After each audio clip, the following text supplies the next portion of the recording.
အားလုံးပဲမင်္ဂလာပါရှင်ဒီနေ့မှာတော့ဆရာပြင်းပြဘာသာပြန်ရေးသားထားတဲ့နှလုံးသားအာဟာရသစာများအတွဲ1အပိုင်းခွန်ရဲ့မဟတ္တမဂန္ဒီရဲ့ဖက်နှက်တရံကိုဖတ်ပြပေးချင်ပါတယ်ဒီနေ့မဟတ္တမဂန္ဒီကြီးခရီးသွားရန်ယထာပေါ်အတက်မှာသူဤဖက်နှက်တစ်ဖက်ကျွပြီး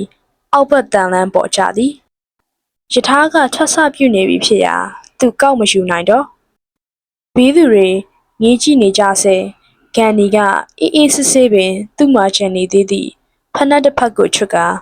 စောစောကကြွကြခဲ့သည့်နေရာဖက်စီသို့လှမ်းပစ်လိုက်သည်ဟာဘာလို့တာလဲ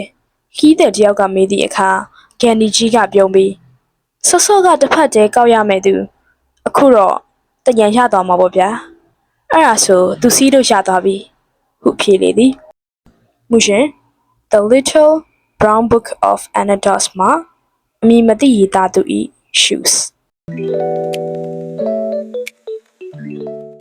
အဆုံးထိနားထောင်ပေးတဲ့အတွက်အားလုံးကျေးဇူးတင်ပါတယ်